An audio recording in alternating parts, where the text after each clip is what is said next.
Assalamualaikum warahmatullahi taala wabarakatuh. Alhamdulillahi rabbil alamin. Wassalatu wassalamu ala rasulina Muhammadin wa ala alihi wa sahbihi ajma'in. Rabbi syrah li sadri wa yassir li amri wahlul 'uqdatam min lisani yafqahu qawli. Alhamdulillah tuan-tuan, puan-puan sidang pendengar yang dirahmati Allah Subhanahu wa taala. Kita dalam pengajian teknik faham dan hadam kata dasar Al-Quran, At-Tara'iqus Syafiyah wal Qawa'idus Safiyah, menggunakan kitab ini, dan kita pada siri yang ke-58. Kita semua bahagian dah habis dah. Untuk pengetahuan tuan-tuan dan juga puan-puan yang dirahmati Allah, pembahagian yang pertama adalah Qamus Al-Quran. Kita berada di penghujung untuk kotak yang 4 bar. Kotak berwarna merah ada 4 yang kerap dan selalu digunakan perkataan tersebut di dalam Al-Quranul Karim. Hari ini adalah hari yang terakhir. Ada berbaki hanya 2 kata dasar lagi. Kemudian kita terus berpatah balik kepada huruf alif. Kita ambil yang 2 bar sahaja. Kerana 3 bar, 4 bar telah pun dibincangkan panjang lebar sampailah ke siri yang ke-58 pada hari ini. Kerana Qamus Al-Quran adalah satu dalam buku hijau ni antara bab yang panjang. Bab yang panjang ditekankan kerana dia ada membabitkan vocabulary, mufradat. Bila membabitkan vocabulary ataupun mufradat, maka perlulah orang yang nak belajar apa-apa bahasa pun hendaklah dia perlu kaya, dan juga perlu dipenuhi dengan kata-kata dasar ataupun vocabulary bahasa yang dia hendak pelajari. Jadi sebab itu kita nak faham Quran, kena tahu dahulu vocabulary mufradat yang digunakan dalam Al-Quran. Bahasa Arab tu luas. Tak semua bahasa Arab itu terkandung di dalam Al-Quran, kerana ada beberapa mufradat, perkataan, kalimah yang tak ada dalam Quran tetapi ada dalam bahasa Arab. Okey? Setiap kalimah dalam Al-Quran itu adalah bahasa Arab, tetapi bukanlah semua bahasa Arab itu terkandung dalam Al-Quranul Karim.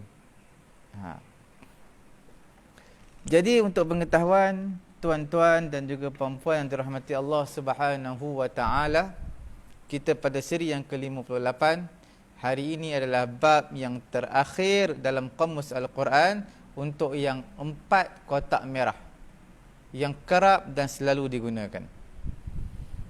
Kemudian bahagian yang kedua, Ustaz Agong kita akan mengambil kitab warna merah ni, kerana kitab ini syarat dan penuh dengan latihan yang tuan-tuan belajar sebelum ini. Ada yang kata dasar, ada yang kaedah terpilih, semuanya terkandung dalam buku ini, dan ada input-input yang amat bermanfaat juga dalam buku ini. Seterusnya bahagian yang ketiga, perkataan seerti. Semua itu kita telah selesai bincangkan panjang lebar dalam buku hijau ini, dan kita terus kepada yang lebih advance sikit, iaitu tadabbur kalimah-kalimah Al-Quran, perbezaan antara kisah dan juga ayat satu ayat dengan ayat yang lain. Tanpa melengahkan masa, kita terus pergi kepada perbahasan kita dalam Qamus Al-Quranul Karim pada muka surat yang ke-208. Tuan-tuan lihat yang mana yang ada kotak 3 bar ataupun 4 bar. Kotak 3 bar yang kita telah bincangkan semalam adalah perkataan daripada Yasin Ra. Di dalam Al-Quran cukup banyak digunakan dan juga pecahannya juga banyak. Antaranya yang kita bincangkan semalam, yassara, tayassara, istaisara, yusrun, maisarah, yasirun, yusra dan juga maisir. Semua itu daripada ya, sin dan ra. Tuan-tuan boleh yang terlepas mengikuti pengajian kita pada siri yang ke-57, boleh ikuti, layari, ada di Facebook, page Facebook kita iaitu Pusat Tahfiz At-Taqwa, dan juga ada di YouTube kita Pusat Ilmu At-Taqwa. Sekarang kita terus sambung kepada ya, mim dan nun. Bismillahirrahmanirrahim. Ya, mim dan nun ini adalah kata dasar yang mana terpecah pula kepada 3. Yang pertama dipanggil ya, mim, nun ini iaitu yaminun. Ya, mim, ya, nun. Yaminun. Jamak dia adalah aimanun. Okey? Maknanya apa? Yamin ini dia boleh 2. Ada yang makna belah kanan. Yamin, belah kanan. Jamak dia adalah aimanun. Okey? Kalau belah kiri dipanggil ala shimal. Alal yamin wa ala shimal. Kiri. Tapi tuan-tuan jangan sebut syamal. Bila sebut syamal, makna utara. Nampak? Shin tu baris atas. Shin, mim, alif, lam. Syamal, utara. Alal yamin wa ala shimal. Alal yamin belah kanan, ala shimal belah kiri. Boleh? Perkataan dalam Quran yang disebut yamin ada? Wa ashabul yamini ma ashabul yamin. Dalam suratul Waqiah. Dalam surah Waqiah juga ada sebut wa ashabus shimali ma ashabus shimal. Mana golongan kiri? Tadi golongan kanan. Nampak? Itu cara ingat. Bahasa Arab mudah. Kita ambil satu contoh, satu keratan ayat Quran yang surah-surah pilihan, maka itulah kita kayakan kalimah mufradat kita, vocabulary kita dengan cara begitu. Baru kita cepat ingat. Sekarang kita dalam perbahasan ya. Bila sebut ya, belah kanan yaminun. Okey? Dan yamin juga ada bermaksud sumpah. Sumpah. Yamin bermaksud sumpah. Jamak dia adalah aimanun. Cuba yamin ni perkataan singular. Digunakan dalam Quran amat sedikit. Amat sedikit digunakan dalam Quran. Yang banyaknya adalah digunakan plural, iaitu aiman. Wa innakathu aimanakum min ba'di ahdikum. Okey? Banyak lagi ayat Quran mengenai aiman, kalimah aiman. Selalunya sumpah-sumpah ni dalam surah Taubah banyak. Sebab cerita tentang perang, bila perang ni orang munafik kira nak sumpah je dia. Untuk apa? Lepaskan diri dia. Dia nak sumpah, wahai Muhammad, wallahi wahai Muhammad. Macam-macam lah sebut. Kami ni ada keperluan, ada hajat nak kena balik ni. Tak nak sertai peperangan. Jadi orang munafik macam-macam sumpah. Kita juga telah bincang dalam siri-siri yang lalu mengenai dengan sumpah ini. Ada perkataan halafa. Halafa, sumpah juga. Ada perkataan yaminun, sumpah. Ada perkataan aqsama yuqsimu iqsaman. Aqsam, sumpah. La uqsimu bihadzal balad. La uqsimu biyaumil qiyamah. Aqsama yuqsimu. Fala uqsimu bimawaqi'in nujum. Cuma bila sebut la dengan aqsama uqsimu ni, la uqsimu, la itu tak perlu terjemah. Sebab la tersebut dipanggil zaidah. Jangan pula la uqsimu biyaumil qiyamah. Aku tidak bersumpah dengan hari kiamat. Bukan. Maksudnya la tak perlu terjemah. Sebab dipanggil zaidah. Zaidah ni taukid. Zaidah ni makna tambahan semata-mata, tak memberi implikasi makna apa pun. Itu indahnya bahasa Arab. dalam bahasa Arab, dia ada perkataan dipanggil zaidah. Zaidah ni ekstra, tambahan. Dia tak perlu pun diletakkan dalam ayat. Cuma diletakkan tersebut atas dasar taukid, penegasan. Ayat tegas. Nampak Contohnya, uqsimu biyaumil qiyamah. Uqsimu bihadzal balad. Apa maksud uqsimu bihadzal balad? Aku bersumpah dengan negara ini, Makkahul Mukarramah. Tapi disebut, Quran sebut la uqsimu biyaumil qiyamah, la uqsimu bihadzal balad. Sebab apa letakkan la? La tak perlu terjemah. Kalau terjemah nafi makna lain. Nampak tak? Jadi la tersebut dipanggil zaidah, tambahan, itulah bermakna taukid, ayat penegasan. Boleh faham tuan-tuan? Dan halafa yahlifu juga kita dah bincang dulu. Tuan-tuan boleh lihat balik siri-siri yang lalu mengenai dengan perkataan seerti dalam Quran. Halafa, yamin, okey, dan juga perkataan satu lagi apa? Aqsama yuqsimu, sumpah. Cuma halafa ni lebih kepada sumpah yang dusta. Mereka sumpah dengan nama Allah, untuk menyukakan Allah. Okey. Jadi itu semua halafa yahlifu. Kemudian aiman. Aimanu. Aiman ni maksudnya yang sebelah kanan, aiman. Kalau sebelah kiri dipanggil aisar. Nampak? Aisar dipanggil apa? Sebelah kiri. Aiman dipanggil belah kanan. Aisar ni ada banyak makna juga. Aisar ada yang paling mudah. Aisar. Sebab yassara tu makna mudah. Jadi bila sebut aisar, paling mudah. Ashal wa aisar, paling mudah. Dan ada ketikanya disebut juga sebagai aisar tu kita panggil belah kiri. Alal aiman wa alal aisar. Okey. Maimanah adalah tempat yang di sebelah kanan. Nampak Maimanah apa? Tempat yang di sebelah kanan. Dia lebih kepada kita panggil ni maimanah ni masdar. Bukan masdar, zaraf. Tempat belah kanan. Tempat belah kanan mana zaraf? Zaraf apa? Iaitu zaraf makan. Okey. Terus lagi perkataan ya, waw dan mim. Ini pada 4 bab. Banyak sangat digunakan yaum. Yaum ni banyaklah dalam Quran. Apa nama? Allahul ladzi khalaqas samawati wal arda fi sittati ayyam. Ayyam adalah plural dia.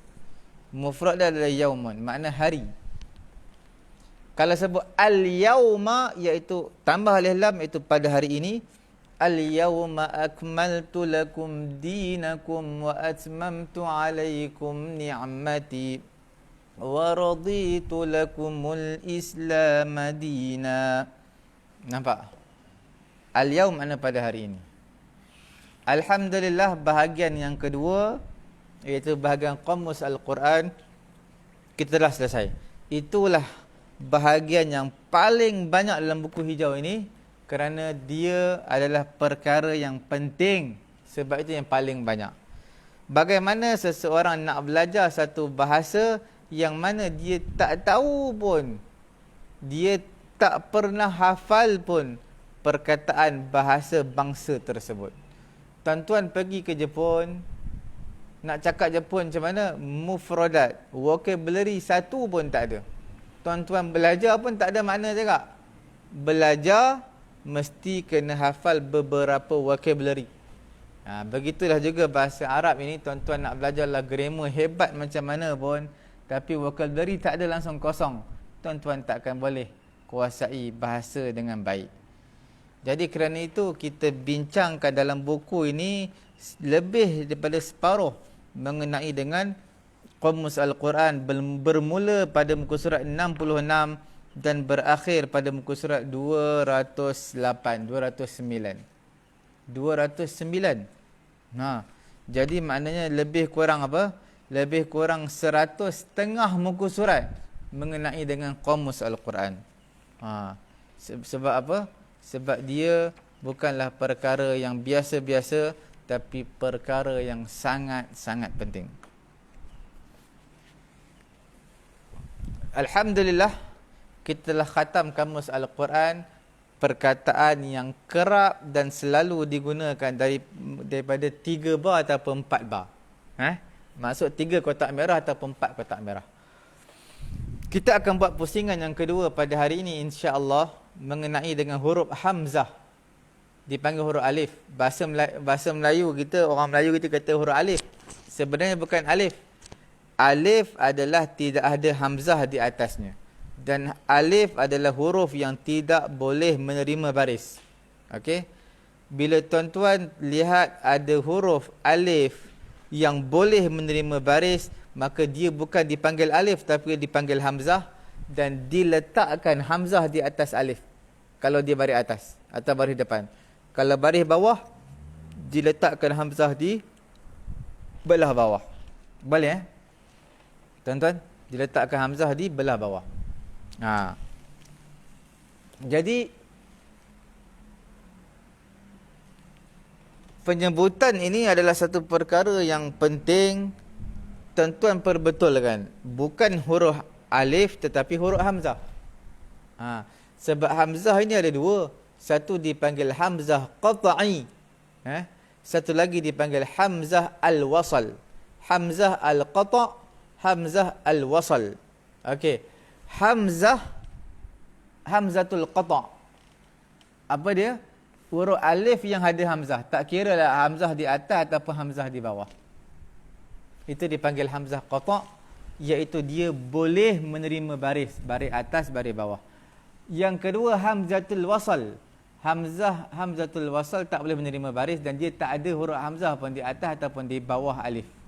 Boleh? Kalau tuan-tuan lihat buku tuan-tuan pada buku surat 66, nampak ada huruf alif, di atasnya ada huruf hamzah. Maka kita tak panggil alif, kita panggil dia hamzah. Alif tak boleh terima baris, dia mesti kena mati. Itu nama dia alif. Kita lihat muka surat 66. Yang mana yang 2 bar? Okey, kita jumpa pada muka surat 66. Yang pertama adalah huruf hamzah, yang kedua ba, dan yang ketiga lam, iaitu ibil. Ibilun. Nampak tak alif tu? Bawah dia ada hamzah. Sebab apa hamzah di bawah tak di atas? Sebab dia baris bawah. Dan tidak dipanggil alif, dipanggil hamzah. Kerana hamzah yang layak untuk berbaris. Adapun alif tidak layak untuk berbaris. Boleh Jelas? Ibilun maknanya adalah unta. Unta, ibil. Sebenarnya unta ni, untuk pengetahuan tuan-tuan, puan-puan sidang pendengar yang dirahmati Allah Subhanahu Wa Taala, unta ni banyak nama-nama dia lah. Ada dipanggil naqatun. Dalam Quran ada, dalam surah Wasyamsi wa duhaha, naqatullahi wa suqyaha fakadzabuhu fa'aqaruha fadamdama 'alaihim rabbuhum bidambihim fasawwaha. Sebelum tu apa? Sebelum tu faqala lahum rasulullahi naqatallahi wa suqyaha. Nampak? Faqala lahum rasulullahi naqatallah, unta Allah, unta Nabi Saleh alaihi salatu wasalam. Sebab apa dia katakan naqatallah, unta Allah? Kerana nak bagi tahu unta ni bukan sebarang unta. Siapa ganggu dia bahaya. Satu kemuliaan bagi unta. Bila dinisbahkan sesuatu kepada Allah, makna benda tu mulia dan bahaya. Contoh seperti Kaabah. Nama dia apa? Baitullah. Siapa yang cuba nak kacau Kaabah, nak buat kacau, nak hancurkan Kaabah, bahaya dia, mudarat dia. Seperti mana berlaku kepada Abrahah, dihancurkan, dileburkan mereka dengan apa? Ababil. tayran ababil. Satu grup burung bawa batu yang sangat panas.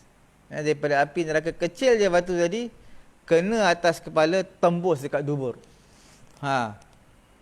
Sebab apa tu? Sebab Abrahah dan juga tenteranya mencabar orang Islam nak kuasai Kaabah, nak hancurkan Kaabah.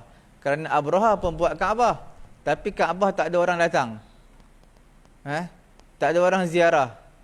Jadi angin lah dia buat cantik-cantik, tak ada orang nak datang. Orang berak tempat dia ada. Dia buat Kaabah baru supaya orang Islam datang situ untuk tawaf dan sebagainya. Tengok-tengok orang berak, sapu tai dekat dinding-dinding. Memang marah dia. Last sekali dia nak hancurkan Kaabah. Apa yang berlaku? Yang berlaku kehancuran kepada Abrahah dan juga tentera-tenteranya semuanya sekali. Nampak? Begitulah juga berlaku dalam surah Wasyamsi Wadduhaha. Bila mana disebutkan naqatallah, unta Allah, jangan cuba ganggu. Itu satu kemuliaan bila disandarkan satu kepada Allah. Siapa yang ganggu, akibatnya habis, hancur kaum tersebut.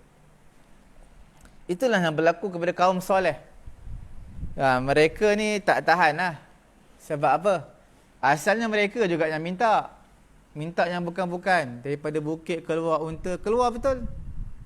Bila dah keluar, kena terimalah risiko dia. Apa dia? Satu hari untuk kampung tu minum. Kaum Nabi Soleh minum. Kaum Nabi Soleh ni banyak bukan satu taman ni. Satu taman, lori datang pun kita tak ada air. Satu taman lori datang pun berebut kita air. Itu pun berapa kali datang air tu, lori tangki air tu, kalau tak ada air. Kalau flat, berapa unit rumah tu kalau tak ada air, sekali lori datang habis. Pagi, petang, kadang-kadang malam. Kena pula lori datang sehari sekali je. Habis mengamuk orang. Sebab apa? Mana cukup ni? Lori datang satu sekali je. Rumah berapa banyak unit ada flat ni. Jadi orang dah marah tu. Sebab apa? Sebab air tak ada. Lori datang sekali je. Jadi lori datang banyak kali. Kemudian petang pun datang lagi. Itu baru satu flat. Bukan satu kaum. Ini untuk kaum Nabi Saleh. Satu kaum Nabi Saleh, mereka akan minum satu kolam ni air, mereka satu hari. Hari yang kedua tak boleh minum lah, bagi unta tu seekor minum. Satu ekor unta dah macam satu kabilah. Kemudian hari ketiga baru kaum Nabi Saleh. Hari keempat tak boleh, bagi unta, giliran unta minum. Mereka kata tak boleh tahan macam ni. Kita tak ada air pun macam-macam caci maki. Orang ni salah lah, kerajaan salah lah, syarikat air salah lah, kemudian orang yang buang toksik salah, semua salah. Sebab apa semua salah? Sebab tengah marah, tak ada air. Nak ambil wuduk pun payah, nak kencing pun susah, nak berak pun susah. Rumah pun tak ada air, surau pun tak ada air. Nampak? Jadi macam mana bila tak ada air ni, apa yang berlaku? Air ada, tapi kena ikut giliran lah. Itu yang tak tahan tu. Jadi satu orang bangun, dia kata kita bunuh je lah, sembelih unta Nabi Saleh. Dia sembelih unta Nabi Saleh. Bila dia sembelih unta Nabi Saleh, apa yang berlaku? Kebinasaan bukan dia seorang. Semua kaum Nabi Saleh binasa. Seorang je buat, takkan semua binasa. Semua setuju. Semua rida. Man rida bil kufri kufrun wa man rida bil ma'siyati ma'siyatun. Siapa yang reda dengan kekufuran, maka kufur. Siapa reda dengan maksiat, maka dia telah melakukan maksiat juga. Memanglah kaum Nabi Saleh tak bunuh, yang bunuh seorang, tapi mereka setuju untuk bunuh sebab menyusahkan mereka. Jadi sebab itu kebinasaan menimpa kepada kaum Nabi Saleh disebabkan oleh apa? Disebabkan oleh seekor unta. Sebab itu dalam Quran sebut naqatallahi wa suqyaha dalam surah wasyamsi wa duhaha. Unta Allah. Bila sebut unta dinisbahkan lagi kepada Allah, jangan main-main. Janganlah main-main. Kerana itu bahaya. Jadi kalimah mengenai unta ni dalam Quran banyak naqatun, unta. Yang kedua apa? Yang kedua kat sini ibilun. Lagi yang ketiga dalam Quran ada sebut dalam suratul Hajj. Semua ulama tafsir berbeza pendapat sikitlah. Dalam suratul Hajj juzuk yang ke-17 berapa lai? 7 lai. 7 lai plus 1 page. Juzuk 17 7 lai plus 1 page. Tuan-tuan akan nampak di tengah-tengah tu wal budana ja'alnaha lakum. Wal budana ja'alnaha lakum min sya'airillahi lakum fiha khair. Nampak? Wal budana. Budana ni makna unta. Cuma ada ulama tafsir kata budana ni lembu ni. Tapi yang sebahagiannya kata unta. Nampak? Itu mengenai ayat korban tu. Kemudian ada juga unta ni dipanggil sebagai jamal. Jamalun. Jamalun unta juga. Dalam bahasa Arab ni luas. Jamalun adalah unta. Tapi untuk pengetahuan tuan-tuan juga perempuan yang dirahmati Allah Subhanahu Wa Taala, jamalun jangan dipanjangkan jamalun. Bila tuan-tuan, puan-puan panjangkan jamalun, jadi cantik. Jamal itu adalah cantik. Sebab orang yang cantik dipanggil jamilun. Kecantikan noun ataupun isim masdar dipanggil sebagai jamalun. Kecantikan. Dalam hadis ada sebut innallaha jamilun yuhibbul jamal. Allah Ta'ala itu cantik, menyukai perkara yang cantik. Innallaha jamilun. Jamilun yang cantik. Yuhibbul jamala. Al-jamala mim alif. Jamala. Panjang. Kecantikan. Suka akan kecantikan. Tapi kalau sebut tentang jamalun, pendek kan? Jamalun adalah unta. Jamalun kecantikan. Tuan-tuan ingat perbezaan dia? Tapi kalau tengok orang Arab cakap, dia sama je. Jamal. Jamil, Jamal. Unta atau kecantikan. Macam mana kita nak faham? Tengok siyaqul kalam. Dia cerita tentang apa? Tentang haiwan ke apa? Ataupun cerita nak puji ke apa? Kalau tak puji semua, cantik lah. Kalau cerita tentang haiwan, maknanya itu unta lah. Ibilun adalah unta. Okey. Seterusnya yang kedua adalah ababil. Ababil ni apa? Ababil itu adalah kumpulan-kumpulan burung. Ini yang kita sebut tadi, cerita tentang Abraha tadi. Alam tara kaifa fa'ala rabbuka bi ashabil fil. Alam yaj'al kaidahum fi tadlilin wa arsala alaihim tayran ababil. Ababil adalah kumpulan, sekumpulan burung. Nampak Okey. Kemudian kita lihat lagi yang dua bah. Apa lagi yang dua bah? Dua ba kita lihat di sini hamzah, jim dan lam. Hamzah, jim dan lam. Tuan-tuan nampak tak? Hamzah, jim dan lam adalah ajjala. Bila sebut tentang ajjala, maksudnya ajjala yu'ajjilu ta'jilan. Tuan-tuan refer balik muka surat 14. Dia kolom nombor 3 nombor 4. Kolom nombor berapa? 3 ke 4? Kolom nombor 3. Kolom nombor 3, fa'ala yufa'ilu, ajjala yuajjilu. Okey Maksudnya menetapkan tempoh. Ajjala, menetapkan tempoh. Tapi tuan-tuan jangan pula baca apa? Ajjala. Ajjala maknanya tergesa-gesa, tergapa-gapa. Ajjala. Al-ajalah minasyaitan. Ajalah makna apa? Iaitu tergesa-gesa, gapa-gapa daripada syaitan. Sebab orang beriman dia tak tergapa-gapa, dia tenang, relax.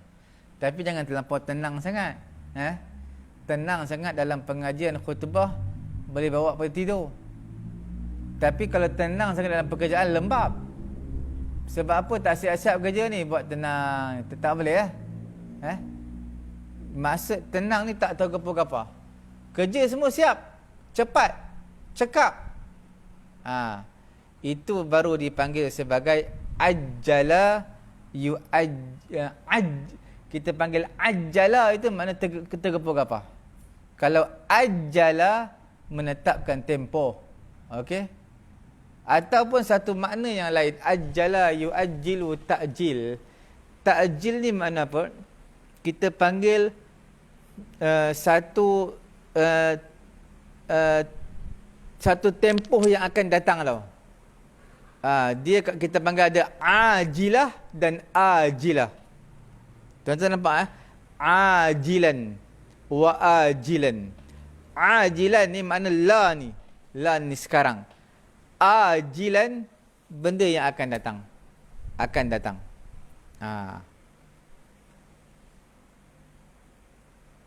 Okey.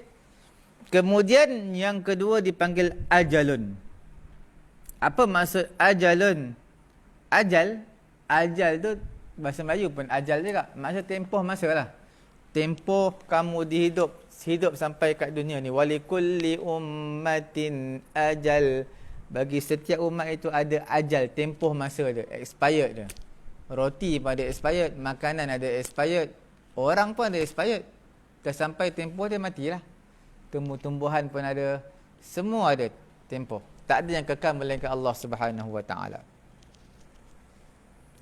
Min ajli itu maknanya kerana. Okey. Li ajli pun kerana juga. Li ajli, min ajli itu makna kerana. Okey. Kita lihat lagi yang 2 bar. Ada tak 2 bar lagi? Okey, muka surat 68. 2 bar. Apa dia tu 2 bar muka surat 68? Iaitu hamzah fa. Uf. Uf ini satu keluhan lah. Satu keluhan. Uf. Bahasa Melayu pun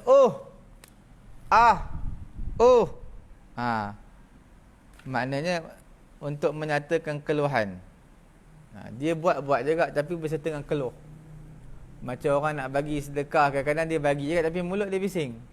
Carilah kerja elok, carilah kerja, tak payahlah minta. Tapi dia bagi juga. Jadi ini adalah satu keluhan. Dalam Quran nak bagi tahu tentang ayat hormatlah kedua ibu bapa ni. Wa qada rabbuka alla ta'budu illa iyyahu wa bil walidaini ihsana. Imma yablughanna 'indakal kibara ahaduhuma aw kilahuma fala taqul lahuma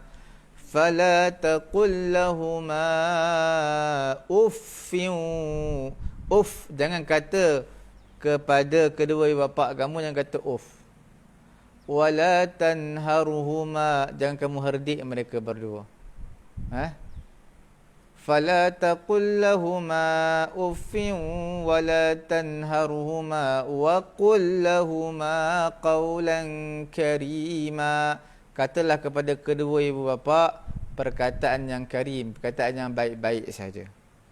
Jadi tuan-tuan, puan-puan yang dirahmati Allah Subhanahu Wa Taala, Tuan-tuan bayangkan, kedua ibu bapa ini, kalau kita lihat dalam Quran, antara satu-satunya perkataan ataupun ayat diletakkan selepas mana Quran kata wa qada rabbuka alla ta'budu illallah. Jangan kamu sembah selain daripada Allah. Maknanya jangan kamu syirikkan Allah. Nampak? Jangan kamu syirikkan Allah. Kemudian ayat yang kedua tentang ibu bapa. Nak bagi tahu perintah hormat ibu bapa ini seolah-olah dekat sangat dengan Allah. Sebab apa? Siapa yang redakan ibu bapa dia, maka dia dapat reda Allah. Siapa yang memurkakan, menjadikan ibu bapa dia murka, maka Allah Ta'ala juga akan murka kepada dia. Nampak? Siapa yang nak menyukakan ibu bapa dia, Allah Ta'ala akan reda, suka kepada dia. Jadi di sini nak bagi tahu hormat kepada kedua ibu bapa ni tak kira agama. Walaupun ibu bapa tak agama Islam, kafir, tetap hormat. Perlu ziarah. Cuma penghormatan itu yang paling utama. Kita tak hormat agama dia, tapi kita hormat diri dia kerana dia adalah ibu dan ayah kita. Nampak?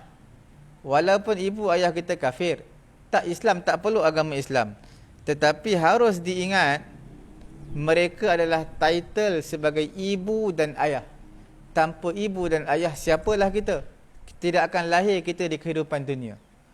Jadi ibu bapa ini, pengorbanan dia, walaupun kita bagilah seluruh dunia untuk ibu bapa kita, tak dapat lagi kita nak membalas jasa kedua ibu bapa kita. Nampak? Bagaimanakah orang yang berkata dengan perkataan yang kasar, marah, maki, merendahkan ibu bapa, wal'iyazubillah, itu jauh lebih mendapat kemurkaan daripada Allah Subhanahu wa taala. Perkataan pun tak boleh sebut. Nak bagi tahu tidak adalah makhluk yang lebih untuk kamu hormati melainkan ibu bapa kamu. Makna yang pertama Allah, yang kedua Nabi, dan yang ketiga ibu bapa kamu. Jadi sebab itu Quran selalunya akan diiringi, jangan syirikkan Allah, hormatlah ibu bapa. Jangan syirik Allah, hormatlah ibu bapa. Selalu dia akan seiring. Nak bagi tahu benda ini bukanlah perkara yang biasa-biasa, tapi dia adalah perkara yang Quran menitik beratkan sangat-sangat.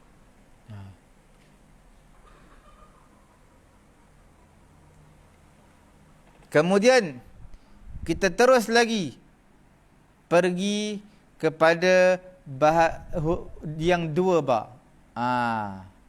Yang dua ba. Pada muka surat berapa ni? Pada muka surat yang ke 68 sudah. Semua satu ba. Dua ba ni sikit sangat. Yang satu ba yang sekali dia guna dalam Quran tu banyak. Yang dua kali ni, kita lihat muka surat 69, ada perkataan Hamzah, Fa dan Kaf. Hamzah, Fa dan Kaf. Okey. Afaka ya'fiku. Ini reka cerita. Afaka ya'fiku ni maksudnya apa? Mereka cerita. Makna mengada-adakanlah perkara. Jadi dia punya isim masdar ataupun noun adalah ifkun. Ifkun ni cerita rekaan. Makna fitnah lah, cerita reka-reka fitnah. Sebab itu dalam surah An-Nur ada disebut satu lai surah An-Nur. Tuan-tuan buka surah An-Nur satu lai. Kalau nak buka juzuk 18, tuan-tuan buka 5 lai tepat atas sekali Juzuk 18. Innal ladzina ja'u bil ifki. Nampak? Bil ifki. Innal ladzina ja'u bil ifki usbatum minkum la tahsabuhu syarran lakum bal huwa khairul lakum likulli imri'in minhum maktasaba minal ithm Wallazi tawalla kibrahu minhum lahu azabun azim. Jadi bil ifki usbatum minkum, satu puak di kalangan orang munafik telah mengada-adakan cerita. Ini mengenai dengan siapa ni? Tuan-tuan kalau baca hadis dalam Sahih Bukhari, ada satu cerita dipanggil hadithul ifki. Hadis dia sangat panjang tuan-tuan. Hadis dia tersangat panjang, hadisul ifki. Jadi kisahnya mengenai dengan dalam satu peperangan, bila balik pada satu peperangan, mereka transit berhenti seketika. Bila transit ni, Aisyah pun turunlah qada hajat dia. Bila qada hajat ni, mereka tak tahu yang bawa sekedup Aisyah ni. Mereka ingatkan Aisyah dah ada kat atas, sebab Aisyah ni ringan. Dia bukan gemuk, dia kecil, ringan. Jadi ada dia tak ada, dia sama je. Tak ada rasa sangat. Tak ada rasa sangat. Jadi mereka tak perasan tau Aisyah tak ada. Jadi mereka satu rombongan tentera bergerak pulang. Bila Aisyah datang tengok, mana grup tadi? Kecewa Aisyah. Macam kita lah, kita ni daripada Kuala Lumpur nak pergi ke mana? Ke Kelantan. Bila transit di RNR, driver bas tengok, semua dah cukup lah. Driver kata semua cukup. Cukup lah ni. Tengok-tengok, rupanya ada seorang tak cukup. Driver tak pasan. Kita tengok-tengok mana bas. Alamak, bas dah lepas dah. Macam mana tu?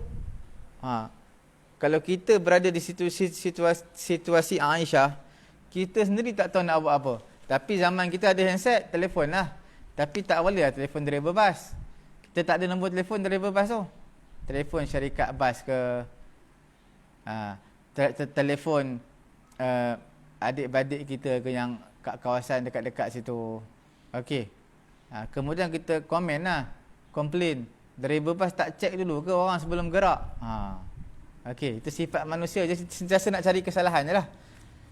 Jadi memang sepatutnya salah driver bas juga sebab dia tak check. Tapi kalau check, kalau terlampau lama sangat, bagi setengah jam, tapi rehatnya sampai 1 jam dia. Makan lah macam-macam lah dia sampai 1 jam. Orang tinggal dia kat dia. Geram sangat, lama sangat. Tak jumpa-jumpa. Selalu driver bas tak akan tinggal. Dia akan tunggu kat. Tapi dia marah lah. Naik-naik dia marah. Apa lama sangat Tapi kalau tuan-tuan dah tua dah, 60, 70, pegang tongkat pula, driver bas tak akan marah. Tuan-tuan lambat lah, 15 minit, 20 minit pun. Driver bas tengok je tuan. Dia takkan, dia geram juga tau. Geram. Lama ni. Tapi tak terungkap kat mulut dia nak marah tuan-tuan dan perempuan. Sebab apa? Nampak tua dengan pakai tongkat, slow bergerak. Dia tak jadi nak marah. Tapi geram tu masih ada. Okey. Jadi, tuan-tuan dan juga perempuan yang dirahmati Allah, begitulah yang berlaku kepada Aisyah radhiyallahu taala anha. Ketika mana Aisyah ni kita tahu, tengok-tengok apa pun dah tak ada dah, semua dah bergerak. Aisyah pada ketika tu duduk dah, tunggu dah bawah batang pokok, mengharapkan mungkin ada orang yang perasan dia tak ada di sekedup dia, mungkin mereka akan patah balik.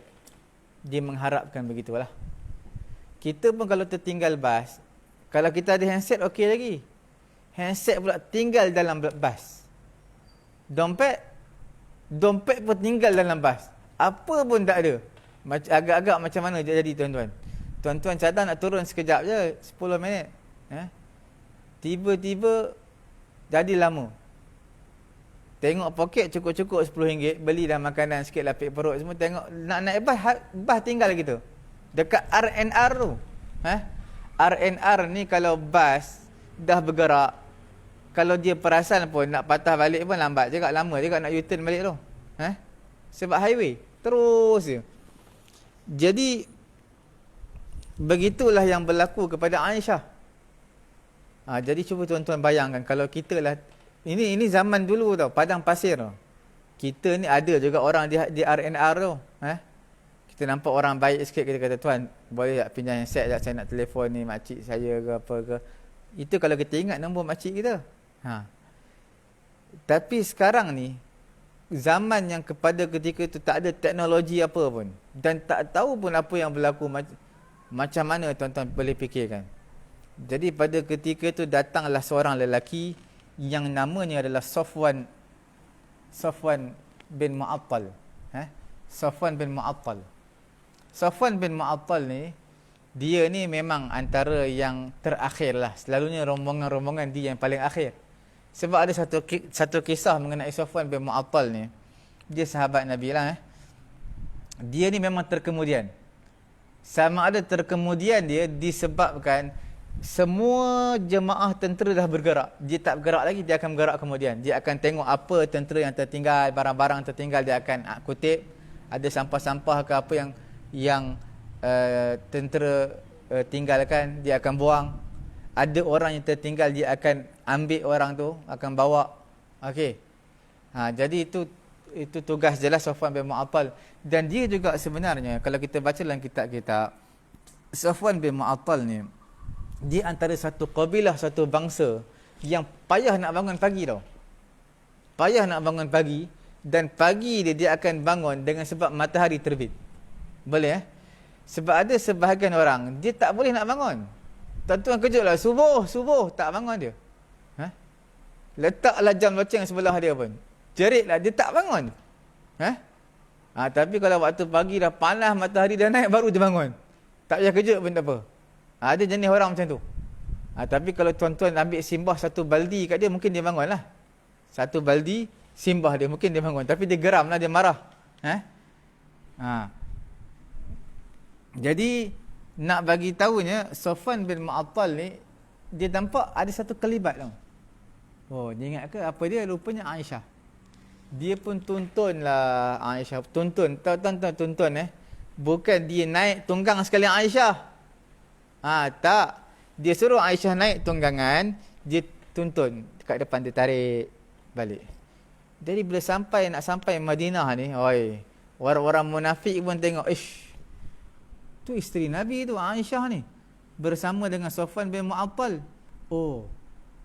Jadi mereka pun terus, mereka cerita, mereka kata, Safwan bin Mu'attal telah bersama dengan Aisyah radhiyallahu ta'ala anha. Mereka fitnah mereka berdua. Mereka fitnah lah, mereka berzina ke apa ke, mereka fitnah. Sampai kat Nabi, jadi berita ni dah tular lah, telah viral. Tular. Sampai Nabi sendiri pun menjadi sangsi tu dengan isteri dia. Sebab apa? Dah diviralkan semua sekali penduduk Madinah. Sampai berita tersebar luas. Sampai kepada ibu bapa mertua Nabi SAW, iaitu ibu dan juga ayah Aisyah radhiyallahu ta'ala anha. Jadi pada ketika tu Nabi tak mampu nak kata apa-apa, sebab Nabi tak tahu siapa yang benar. Memanglah Nabi percaya isteri dia Aisyah, tapi situasi pada ketika itu telah menggelapkan mata Nabi tau. Situasi pada ketika itu. Sebab apa? Terlampau ramai sangat orang menyatakan fitnah mengenai dengan Aisyah dan juga Safwan bin Mu'attal. Jadi pada ketika itu, apa yang berlaku, Nabi minta lah nasihat sahabat-sahabat dia. Nabi tanya Saidina Ali, macam mana dengan Aisyah ni. Nabi tanya kepada Usamah bin Zaid, bagaimana dengan Aisyah ni. Nabi tanya pula kepada sahabat-sahabat yang lain. Nabi tanya kepada Zainab binti Jahash. Tuan-tuan tahu Zainab binti Jahash adalah madu Aisyah radhiyallahu ta'ala anha. Wallahi Zainab binti Jahash tak menyatakan perkara yang buruk, dan dia kata, aku tak nampak kepada Aisyah melainkan hanya perkara yang baik. Jadi nak bagi tahu, madu tak cerita buruk tentang madu dia, tapi cerita benda yang baik, sebab dia nampak benda yang baik. Nabi minta lagi tanya kepada hamba Aisyah. Semua mereka katakan benda yang baik-baik. Jadi Nabi tak boleh nak kata apa. Nabi berdiam diri beberapa hari, sampailah Aisyah radhiyallahu ta'ala anha minta untuk balik ke rumah ibu dan ayah dia, menangis di hadapan ibu dan ayah dia kerana tak mampu dah. Sebab Nabi pun dah tak nak tegur dia, sebab seolah-olah Nabi menyebelahi belah sana. Tapi Nabi tak menyebelahi orang-orang munafik, tapi disebabkan situasi suasana pada ketika itu, environment pada ketika itu semua dah seolah-olah menyatakan fitnah antara Aisyah dan juga Safwan ni benda yang benar, seolah-olahnya begitu. Sebab orang-orang kita panggil apa, orang-orang munafik ini, mereka dah viralkan cerita ni seolah-olah cerita ni betul, benar. Jadi last sekali turunnya surah An-Nur, innal ladzina ja'u bil ifki usbatum minkum la tahsabuhu syarran lakum bal huwa khairul lakum. Ayat ni turun mensucikan diri Aisyah radhiyallahu taala anha. Barulah Nabi datang bertegur Aisyah, tapi Aisyah buat-buat macam jual mahal sikitlah sebab Nabi dah sebelum ni Nabi berdiam diri lama. Okey. Jadi itulah beratnya yang ditanggung oleh Aisyah radhiyallahu taala anha, datangnya satu ayat. Tapi lepas beberapa hari tau, lama, dekat nak sebulan ke apa, baru turun ayat tu mensucikan diri Aisyah daripada perbuatan yang kotor tersebut. Okey? Sampai Abu Bakar sendiri pun kaum kerabat dia yang dia selalu bagi nafkah, selalu bagi sedekah kepada kaum kerabat yang miskin, disebabkan kaum kerabat dia ni percaya terhadap viral perkara yang dusta terhadap anak perempuan dia, Abu Bakar stopkan sedekah dia, bersumpah tak nak sedekah lagi kepada Mistah. Sampai ayat Quran lain turun dalam surah An-Nur juga, wala ya'tali ulul fadli minkum was-sa'ati an yu'tu ulil qurba wal masakin wal muhajirin fi sabilillah wal ya'fu wal yasfahu ala tuhibbuna an yaghfirallahu lakum wallahu ghafurur rahim. Tuan-tuan tengoklah surah An-Nur page yang sebelah dia. Kalau tuan-tuan buka dalam page 5 lai plus 5 lai juzuk 18, 5 lai plus 5 juzuk 18, 5 lai plus 1 page tengah-tengah tu. Ya, apa yang panjang tu itu kita nak cerita tentang ifkun. Ifkun ni kalau tuan-tuan type dalam Google pun dapat hadithul ifki, keluarlah hadis panjang mengenai Aisyah radhiyallahu taala anha. Tuan-tuan type irsyad fatwa pun tak apa, sebut itu irsyad fatwa fitnah, maka keluarlah kisah hadis panjang mengenai dengan Aisyah radhiyallahu taala anha bersama dengan Safwan bin Mu'attal. Okey. Yang terakhir, sebab dua ba ni banyak untuk huruf alif ni, huruf alif sendiri pun kata dasarnya banyak dalam Quran. Yang dua ba pun banyak ya. Tuan-tuan puan-puan yang dirahmati Allah Subhanahu wa taala. Di antaranya yang terakhir adalah huruf hamzah, lam dan juga fa. Hamzah, lam dan fa. Apa dia? Iaitu allafa. Allafa yu'allifu ta'lifan. Allafa yu'allifu ta'lif, iaitu makna menjinakkan. Menjinakkan atau memesrakan. Allafa. Wa allafa baina qulubihim law anfaqta ma fil ardi jami'an ma allafta apa benda ayat tu dalam surah apa nama ni, sebelum surah Taubah, suratul Anfal, juzuk 10, 2 lai satu lai, dua lai, juzuk 10 atas tu.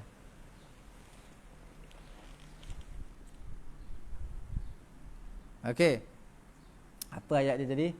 Wa allafa baina qulubihim law anfaqta ma fil ardi jami'an ma allafta baina qulubihim walakinna Allah allafa bainahum. Itu ayat dia. Allafa mana menjinakkan ataupun memesrakan, allafa.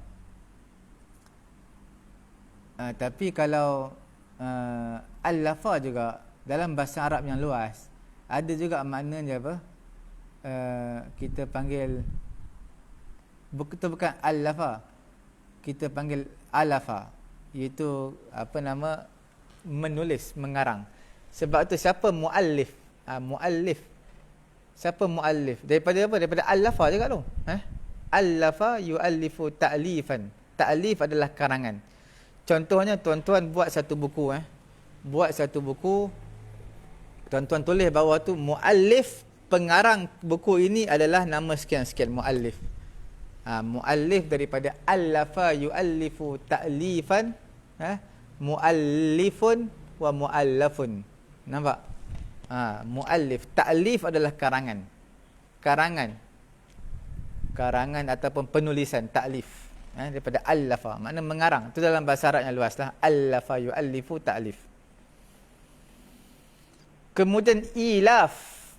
Ilaf ni makna yang biasa, kebiasaan. Li'ilafi Quraisy. Tuan-tuan nampak? Li'ilafi Quraisy. Kebiasaan orang-orang Quraisy. Apa yang kebiasaannya? Li'ilafi Quraisy. Ilafihim. Li'ilafi Quraisy ilafihim. Kebiasaan mereka apa? Rihlatash syita'i was-sayf. Rihlah, perjalanan musim sejuk, musim panas tu biasalah. Ini bagi orang Makkah ni, bagi orang Quraisy. Mana orang Quraisy yang Allah Ta'ala nak bagi tahu kamu, ingatlah nikmat yang besar Allah Ta'ala berikan kepada kamu, wahai orang Quraisy. Sebab apa? Orang Quraisy ni, orang Quraisy ni, dia punya nikmat sangat besar. Apa nikmat dia? Dia berada di bumi Makkatul Mukarramah. Tuan-tuan, bila berada di bumi Makkatul Mukarramah, tak ada siapa berani ganggu. Aman. Tuan-tuan keluar daripada Makkatul Mukarramah, tuan-tuan akan tengok ada rompakan, rampasan, kemudian macam-macam lah pembunuhan dan sebagainya. Tapi di Makkatul Mukarramah aman. Sampai kalau kamu nak bermusafir musim sejuk, musim panas pun, orang tahu kamu penduduk Makkah, orang tak berani kacau. Nampak? Kamu orang Quraisy, penduduk Makkah, orang tak berani kacau. Nampak tak? Jadi sebab itu dalam surah Li'ila fi Quraisy, musim sejuk, musim panas mereka dah biasa. Itu kebiasaan mereka, rihlah, bermusafir. Jadi bermusafir ni, kalau kita pergi negara Arab, musafir dia, RNR dia jauh sekali. Itu pun kalau ada RNR. Sebahagian negara tak ada RNR pun. Mana jalan terus. Musafir dah 2-3 jam. Tak ada tempat kencing, makan tak ada. Semua kat mana tu? Tempat kencing makan. Pergi lah. Kat kedai ke, dekat masjid ke surau. Ada lah situ. Jadi kita ni Alhamdulillah lah di Malaysia ni. Berjalan jauh, highway, semua ada. RNR, tempat kencing ada, tempat semayang ada, tempat makan ada, semua ada. Tempat isi minyak pun ada, semua ada. Jadi orang Arab dah biasa, tak ada benda-benda tu. Kenapa mereka boleh hidup? Cuma di Mekah ni kita perlu tahu, mereka ni hanya hidup dengan rihlah. Sebab di Mekah tak ada apa tau, kurma pun tak ada, tamar. Tamar di Madinah Al-Munawwarah. Tamar di mana? Di Madinah Al-Munawwarah. Mekah ni tandus. Kering kontang, tak ada apa. Bila kering kontang, tak ada apa. Jadi macam mana mereka nak mulakan perniagaan, bisnes, nak hidup? Mereka kena bermusafir. Mereka musim panas, mereka pergi. Contohnya musim panas, mereka pergi ke mana? Musim panas, mereka pergi ke Syam. Musim sejuk, mereka pergi ke Yaman. Mereka ambil barang-barang yang ada di Syam, mereka bawa balik ke Mekah, mereka jual. Kemudian mereka bawa pula pergi, sebahagiannya pergi ke Yaman musim sejuk, mereka jual pula di sana. Kemudian mereka bawa balik barang di sana, jual pula di Mekah. Begitulah kehidupan seharian mereka, perjalanan hidup mereka, mereka bermusafir. Sebab Mekah sekarang baru ada tamar Mekah. Sekarang ni semua ada. Durian pun ada di Mekah, tapi bukan pokok durian lah. Mereka bawa import daripada luar, bawa masuk Mekah. Semua cencaluk, bodu semua mereka ambil daripada luar, bawa masuk Mekah. Tapi dekat Mekah tu tak ada lah.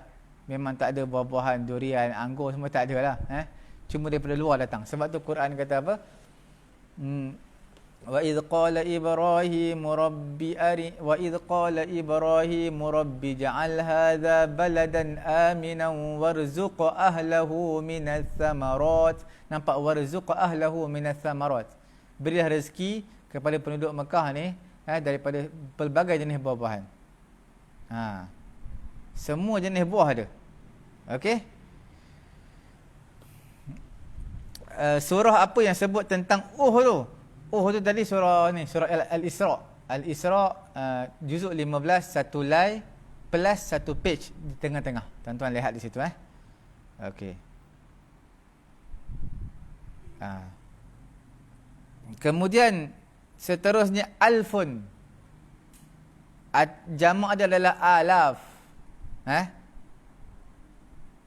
Ataupun uluf, ribu. Ribu. Alfun tu ribu, alaf tu beberapa ribu, ataupun uluf. Jadi macam orang kata, macam mana semalam ceramah ramai tak orang? Alaf. Ribuan orang. Itu maksudnya alaf, ribuan orang. Okey. Alaf ni dia bukan alaf bahasa Melayu. Alaf sebenarnya alaf baru. Alaf baru. Zaman baru. Alaf baru. Tapi alaf panjangkan A. Ini dalam surah Ali Imran pun ada. Dalam juzuk yang keempat, tuan-tuan buka satu line, dua line plus satu page. Tuan-tuan akan nampak di sana kisah dalam peperangan peperangan Badar. Peperangan Badar dan juga Uhud. Peperangan Badar lah cerita tentang ni. Tapi yang panjang cerita peperangan Uhud. Tuan-tuan kalau nak tahu secara detail peperangan Uhud, tidak diceritakan sedetail begitu dalam peperangan yang lain. Buka dalam surah Al-Imran. Buka dua line, tuan-tuan akan lihat ayat bawah sekali. Wa idh ghadawta min ahlika tubawwi'ul mu'minin maqa'ida lil qital wallahu sami'un alim. Di situlah bermulanya ayat tentang peperangan. Okey. Jadi tuan-tuan kalau buka, tuan-tuan akan jumpa ayat apa tau? Ittaqulu lil malaikati alan yakfiyakum an yumiddakum bi thalathati alafim. Nampak? Alafim minal malaikati munzalin. Bala in tasbiru wa tattaqu wa ya'tukum min fawrihim hadha yumdidukum rabbukum bi khamsati alafim. Nampak? Bi khamsati alafim minal malaikati musawwimin. Itu dalam, tuan-tuan rujuk dalam surah Al-Imran juzuk yang keempat, dua line plus satu page. Tengah-tengah tuan-tuan tengoklah. InsyaAllah kita akan sambung lagi esok hari dalam Qamus Al-Quran mengenai dengan dua ba ni, alif, lam dan waw. Okey. Cukup sekadar itu tuan-tuan, puan-puan yang mengikuti pengajian kita pada pagi yang mulia ni Qamus Al-Quran. Dan saya terus serahkan majlis ini kepada Ustaz Agong kita kerana kita dah menjangkau 1 jam untuk Qamus Al-Quran. Okey. Saya rasa cukup. Setakat ini kita serahkan kepada Ustaz Agong. Dipersilakan.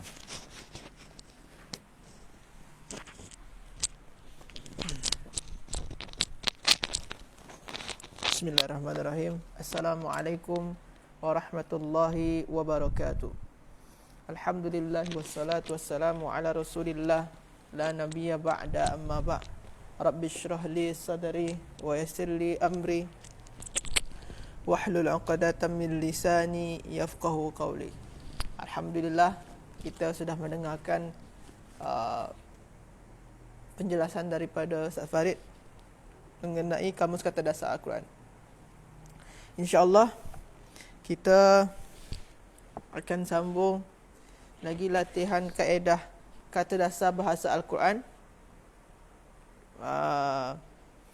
pada buku yang merah ni. InsyaAllah kita dah sampai pada muka surat 25. Muka surat 25. Jadi kita dah sampai pada muka surat 25. InsyaAllah. Jadi pada muka surat 25 ni kita membahas surah Al-Baqarah, iaitu ayat yang ke 21 hinggalah ayat yang ke-22. 21 hinggalah ayat yang ke-22. Okey. A'udzu billahi minasyaitonir rajim. Ya ayuhan nasu a'budu rabbakumul ladzi khalaqakum walladzina min qablikum la'allakum tattaqun. Jadi ini ada warna biru ni. wa'budu khalaqa tattaqun. Itu pun di Datuk Rosli dah tulis di bawah dia, wa'budu khalaqa tattaqun. Apa kata dasar dia? Okey, kita cuba cari. Wa'budu. Ya ayuhan nasu a'budu. Ya ayuhan nasu a'budu. Wahai manusia. Ya ayuhan nas, wahai manusia. Apa makna dia? Apa kata dasar dia? Yang waw dengan alif ni, ini menandakan ramai. Ini simbol untuk ramai. Makna dia kalian. Wa'budu. Yang alif depan ini tak. Ini bukan. Ini hanya imbuhan untuk fi'il amal. Jadi kata dasar dia adalah ain, ba dan dal. Ain, ba dan dal. Jadi kalau tuan-tuan dan puan-puan dah banyak kita belajar dari siri-siri sebelum ni, kita ada belajar wa'budu, lepas tu ta'budun, apa lagi? A'budu. Apa lagi? Iyyaka na'budu, na'budu.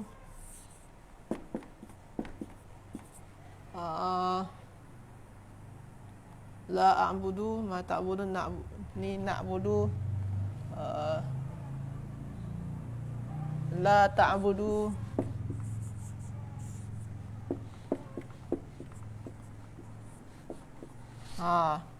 Kita dah nampak ini semua perkataan-perkataan ni. Dan kita dah tahu semua perkataan tersebut mempunyai kata dasar ain, ba dan dal. Jadi kita kena banyak-banyak latihan. Kalau kita dah selalu latihan macam u'budu, kita dah tahu ni, kita dah boleh agakkan kata dasar dia adalah ain, ba dan dal. Dan u'budu ini u'bud ini adalah fi'il amar. Ini fi'il amar. Fi'il amar. Fi'il amar, fi'il amri. U'budu.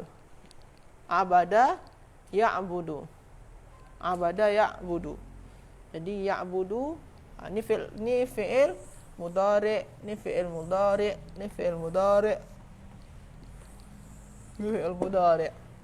Okey. Okey. Jadi ya ayyuhan nasu a'budu. Wahai manusia, menyembahlah kalian, hendaklah kalian, sebabkan fi'il amar kan, hendaklah kalian menyembah rabbakumul ladzi, rabbakum, Rabb, Tuhan kalian. Rabb ini kata dasar dia adalah ra, ba dan ba, rabbun. Wahai umat manusia, hendaklah kalian menyembah Rabb kalian, Tuhan kalian, alladzi, yang khalaqakum. Khalaqa.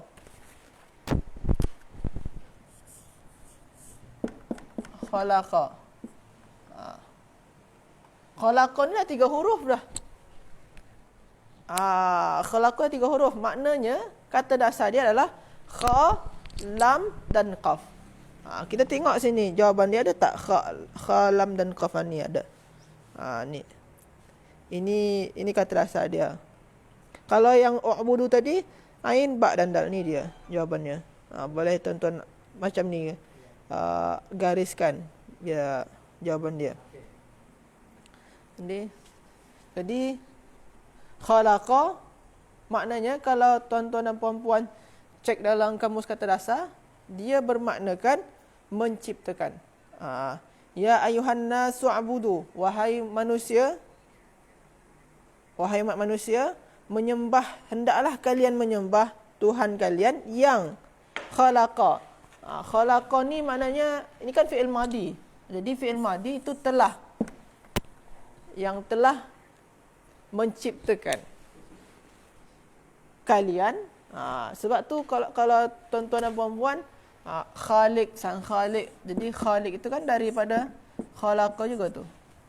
Itu ismul fa'il dia. Makhluk, makhlukun, yang diciptakan, ciptaan. Apa lagi? Khalqun, Ini perkataan-perkataan yang masih dengan kata dasar yang sama. Kha, lam dan qaf. Kata dasar dia sama. Khalaqa, khaliqun, makhluqun, khalqun. Boleh nanti tuan cari dalam kamus kata dasar lagi. Okey. Jadi, wahai umat manusia, hendaklah kalian menyembah Tuhan kalian yang telah menciptakan kalian. Walladzina min qablikum, dan juga orang-orang sebelum kalian. Qablun, min qablikum, orang sebelum kalian, la'allakum tattaqun. Semoga saja atau semoga kalian tattaqun. Tattaqun tu apa kata dasar dia? Okey, kita cari.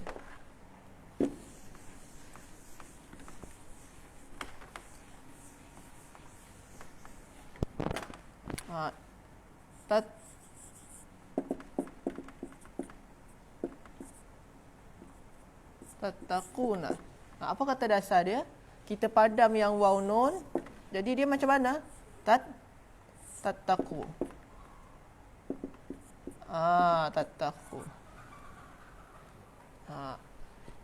Ini di sini ni ada huruf illah. Tuan-tuan dan puan-puan, ada huruf illah. Ada huruf illah. Jadi ada huruf illah dia di akhiran sebenarnya. Di sini. Sebenarnya tulisan dia adalah ittaqa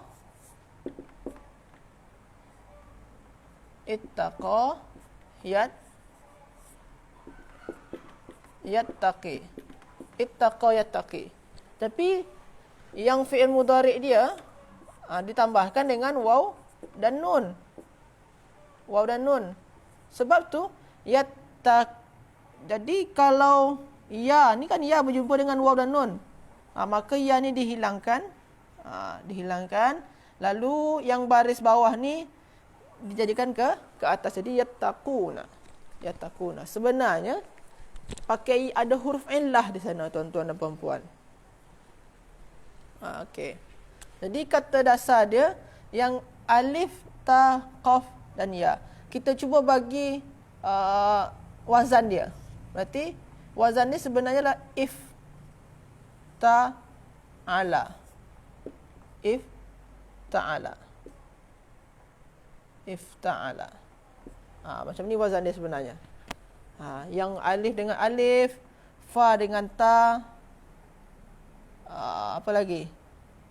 Fa dengan ta dengan ta yang kedua ni kan ada dua ta sini. Ain dengan qaf, lam dengan ya. Jadi kata dasar dia apa?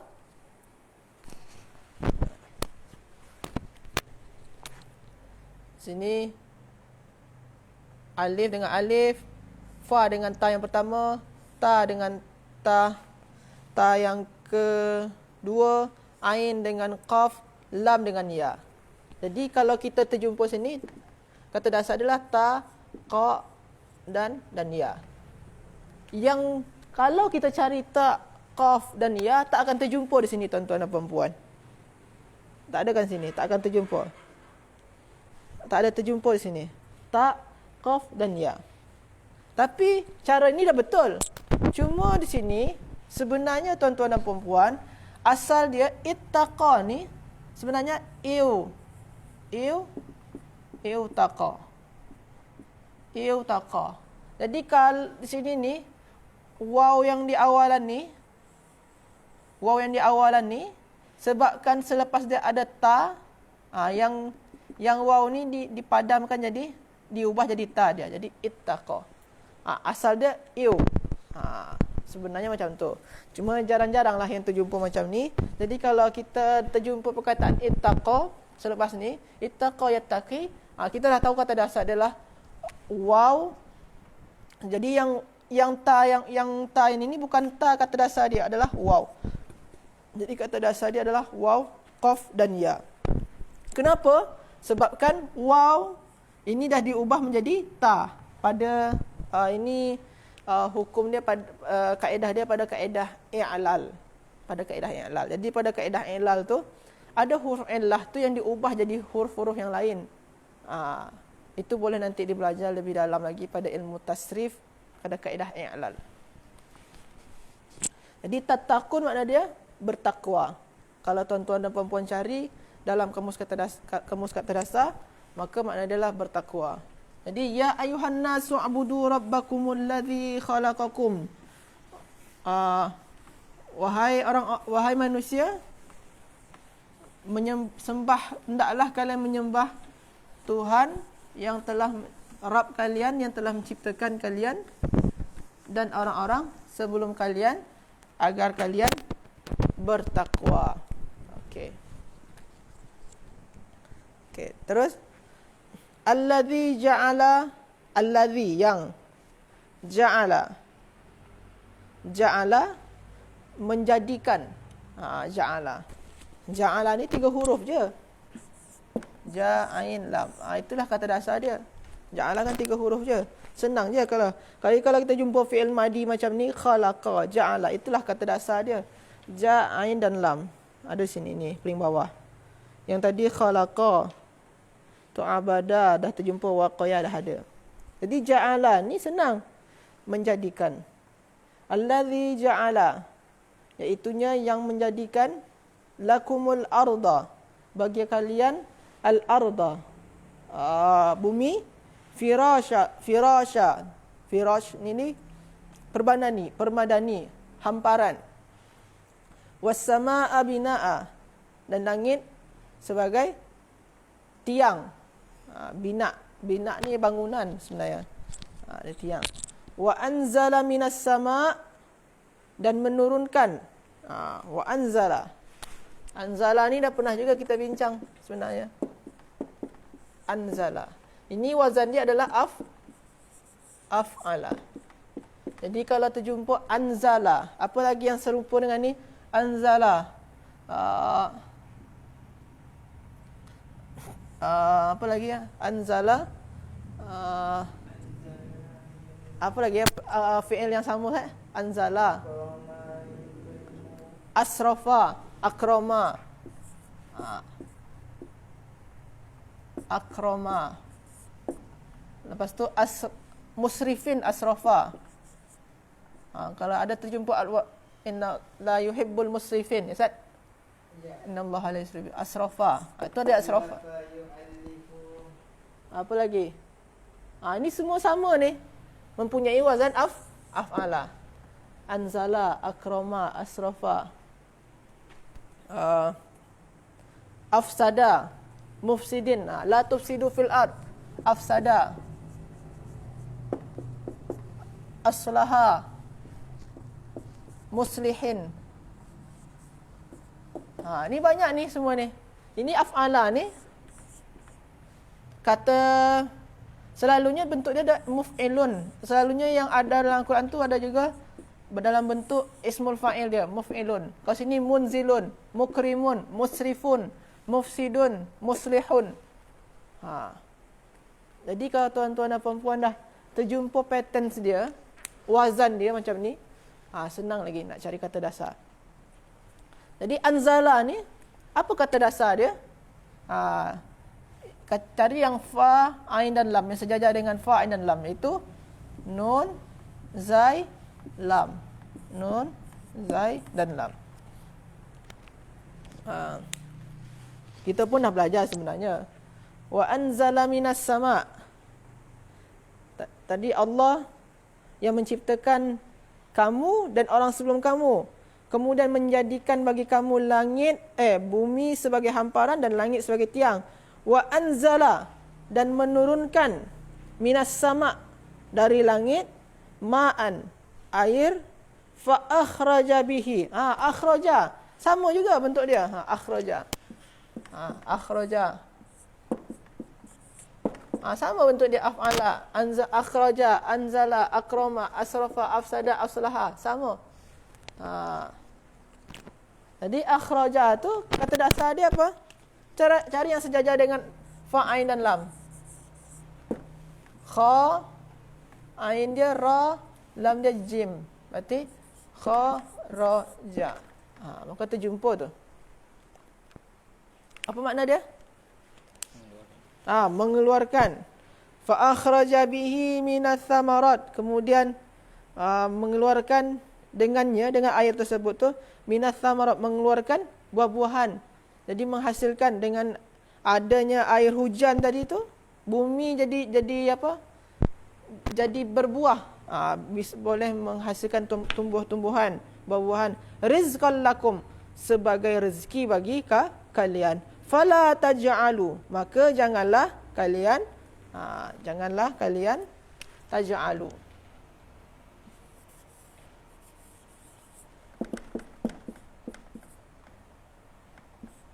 La taj'alu, maka janganlah, la taj'alu. Yang ini tanda ramai. Taj'alu. Ini tadi kita dah terjumpa ja'ala. Ja'ala, fi'il mudhari' adalah yaj'alu. Yaj'alu. Ja'ala yaj'alu. Jadi la taj'alu ini pakai la maknanya jangan. La taj'alu, janganlah kalian, waw ni kan simbol untuk ramai, dan janganlah kalian menjadikan, dan janganlah kalian menjadikan, fala taj'alu lillahi andadan,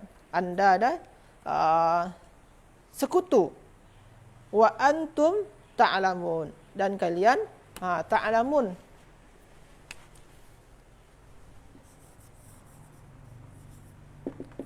Ta'lamun,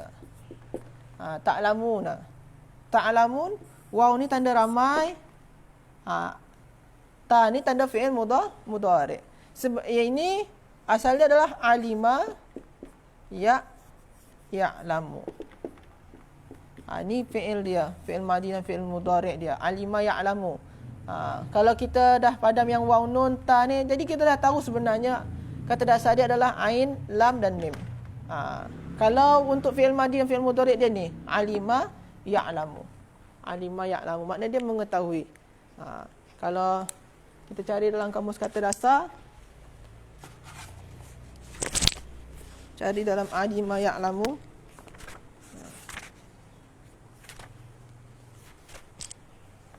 alima, okey, ni paling atas dia, tuan-tuan dan puan-puan. Alima ya'lamu. Alima ya'lamu mengetahui. Ilmun pengetahuan. Allama mengajar. Wa 'allama Adam al-asma'a kullaha. Allama mengajar. Ta'allama belajar. A'lamun gunung ganang. Alamun alam semesta. Alamatun mercu tanda. Okey. Itu dia. Jadi itu ta'lamun.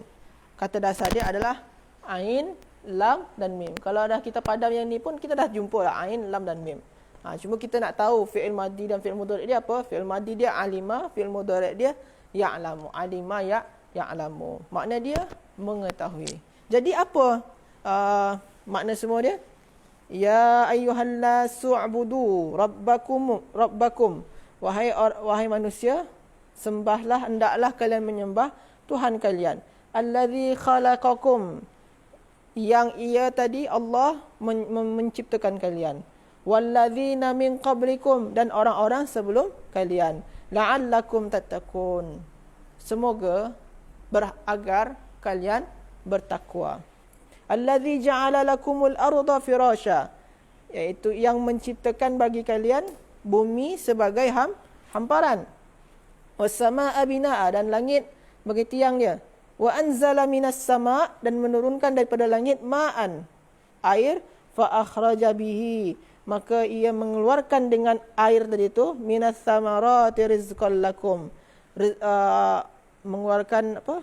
Buah-buahan sebagai rezeki bagi kalian.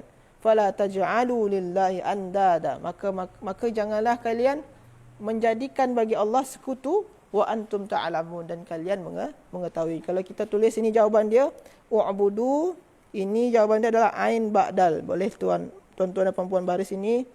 Khalaqa, khalam dan qaf ini. Tatakun, waw dan qaya. Anzala, nun zailam. Akhraja, kharaja. Taj'alu, ja'in lam. Ta'lamun, Ain lam mim. Boleh tuan-tuan bagi macam ni. Okey, itu latihan untuk yang muka surat 25. Muka surat 26 macam tu juga nanti, atau esok kita bahas lagi. Jadi boleh tuan-tuan cari dulu sebelum saya menjelaskan. Nanti malam boleh tuan-tuan cari, tuan-tuan dan perempuan pelajari. Jadi esok masa saya menyampaikan, tuan-tuan dan perempuan tinggal lagi menyesuaikan dengan jawaban saya. Boleh untuk sekali mau correction. Jadi sebaiknya sebelum dijelaskan dalam video live esok, tuan-tuan dan perempuan sudah mempelajari atau setidaknya membaca terlebih dahulu. Okay. Jadi esok dia macam ni latihan dia, sama cara mengerjakan dia sama macam tadi. Sama dengan ni, cara menjawab dia sama dengan yang ni. Sama. Jadi tinggal baca dan bagi tahu jawaban dia, cara menjawab dia sama macam tadi. Okey, tuan-tuan dan puan-puan, mungkin hanya ini dapat saya sampaikan pada pagi hari yang berbahagia ni. Mohon maaf atas segala kesalahan saya. Wallahu a'lam. Saya kembalikan kepada Ustaz Farid. Semoga perkongsian kita bermanfaat. Assalamualaikum warahmatullahi wabarakatuh.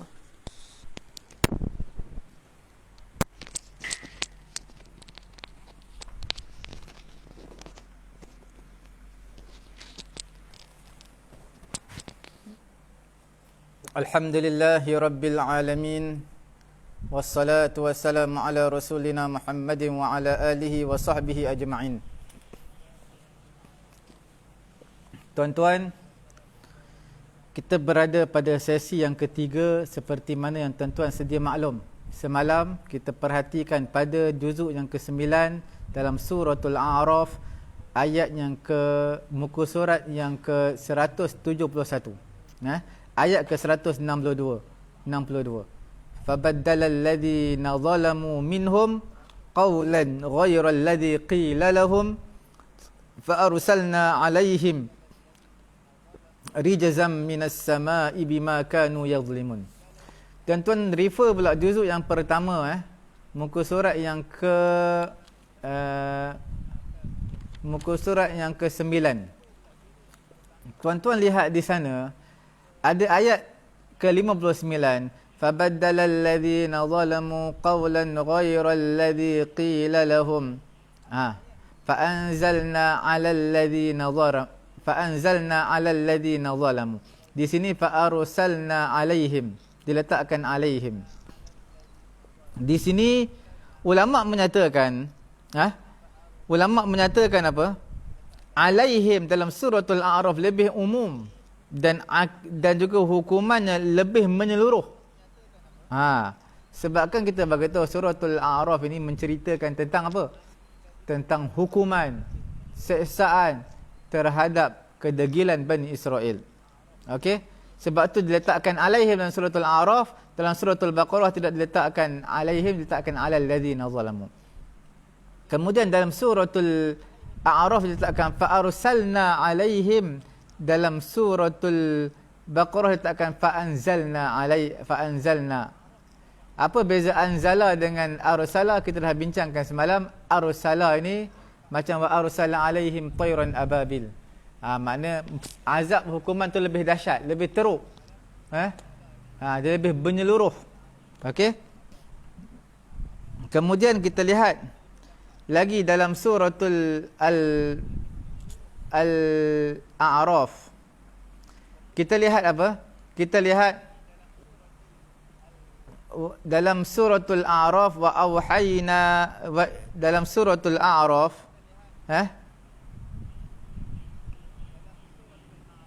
kaum Nabi Musa yang minta air kepada Nabi Musa. Nampak tak? Wa auhayna ila Musa idh istasqahu qaumuhu an idrib bi'asakal hajar. Allah Ta'ala wahyukan kepada Nabi Musa ketika mana kaumnya minta air kepada Nabi Musa, Allah Ta'ala kata, ketuklah dengan tongkat kamu batu. Dalam suratul Baqarah, muka surat yang ke-9, wa idh istasqa Musa liqaumihi faqulna idrib bi'asakal hajar. Ketika mana Nabi Musa yang minta air untuk kaumnya kepada Allah, maka Allah Ta'ala kata, pukullah batu dengan menggunakan tongkat kamu. Apa perbezaan dia? Perbezaan dia dalam suratul Baqarah, Nabi Musa yang minta kepada Allah diberi minum kepada kaum dia. Dalam suratul A'raf, kaum Nabi Musa yang minta. Sudah pastilah dalam suratul Baqarah lebih akmal, lebih ablagh pada ni'mat. Maknanya dari segi ni'mat itu lebih sempurna, lebih terperinci dan hebat dalam suratul Baqarah berbanding dengan suratul A'raf. Kerana suratul Baqarah Nabi Musa yang minta. Okey? Bukan kaumnya minta. Kemudian di dalam suratul Baqarah, tuan-tuan lihat dalam page yang ke-9 ni, ayat ke-60 diletakkan apa? Faqulna. Nabi Musa minta kepada Allah diberi air kepada kaumnya. Kemudian Allah Ta'ala kata faqulna. Allah Ta'ala kata faqulna idrib bi'asakal hajar. Allah Ta'ala yang kata. Tapi dalam suratul A'raf, Allah Ta'ala tak kata qulna. Allah Ta'ala kata apa? Wa awhayna ila Musa. Kami wahyukan kepada Nabi Musa. Satu melalui perantaraan wahyu, satu Allah Ta'ala berkata sendiri. Jadi di sini ulama menyatakan perkataan yang mubashir, yang direct dengan Allah. Allah Ta'ala kata direct daripada Allah, itu lebih sempurna, lebih asyraf berbanding wahyu. Wahyu perantaraan juga wahyu, tapi ini direct daripada Allah. Okey. Kemudian dalam suratul Al-A'raf disebutkan fam bajasat min husnata asyrata aina, terpancarlah air 12 mata air.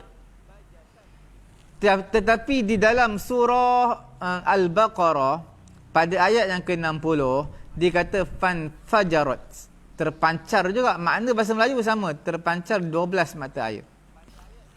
Jadi apa perbezaan antara fan fajarat al-infijar dan juga imbajasat, iaitu dan juga perkataan apa? Perkataan imbijas, imbajasat.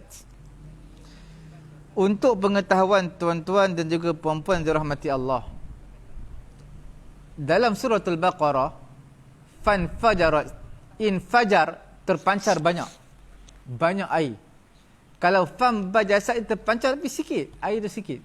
Nampak Jadi nampak tak suratul Baqarah ni nikmat tu lebih mulia berbanding suratul A'raf ni, menceritakan kisah Nabi Musa alaihi salatu wassalam.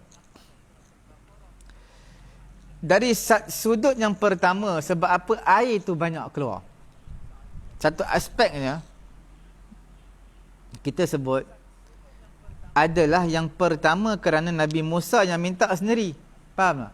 Suratul A'raf kaum Nabi Musa yang minta. Tetapi dalam suratul Baqarah Nabi Musa yang minta sendiri kepada Allah. Sebab itu air itu Allah Ta'ala mustajabkan jadi banyak.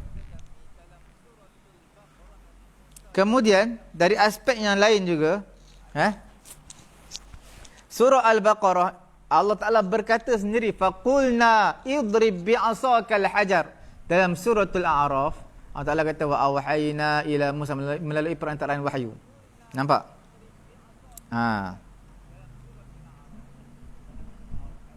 Dan juga di sana ada satu sebab yang lain.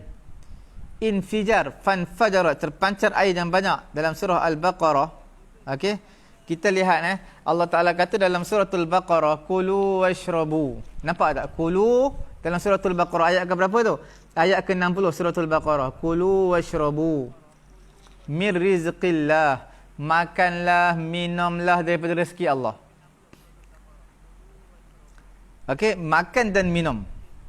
Dan tak datang dalam suratul A'raf penyebutan minum. Sebab apa? Tak datang penyebutan minum dalam suratul Baqarah. Cuba tuan-tuan lihat dalam suratul A'raf ayat ke berapa? Ayat ke 160 suratul A'raf. Tuan-tuan lihat disebutkan apa tau?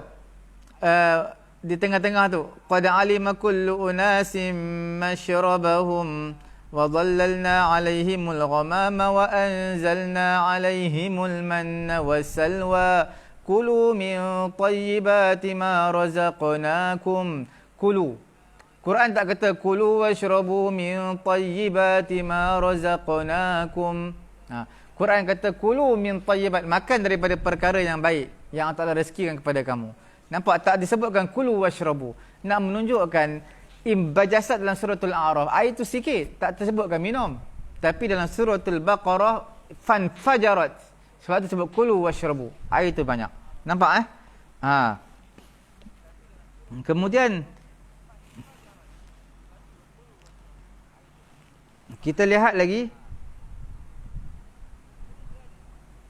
ada juga ulama menyatakan sebenarnya air ni ketika awal-awal terpancar tu banyak, tapi jadi sedikit dengan sebab maksiat yang dilakukan oleh Bani Israel. Itu pendapat yang lain lah. Pendapat tak berapa kuat juga pendapat ni.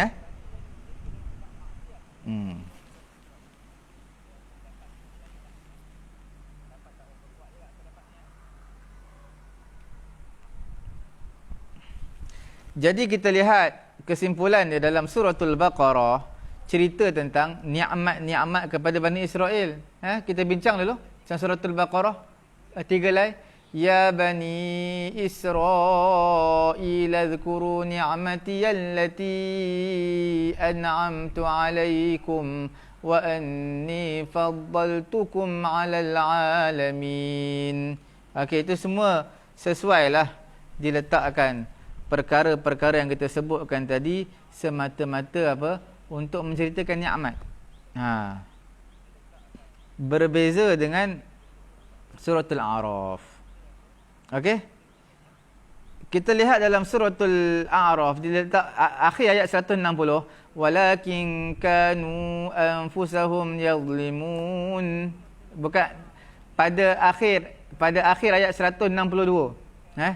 فَأَرْسَلْنَا عَلَيْهِمْ رِجْزًا مِنَ السَّمَاءِ بِمَا كَانُوا يَظْلِمُونَ.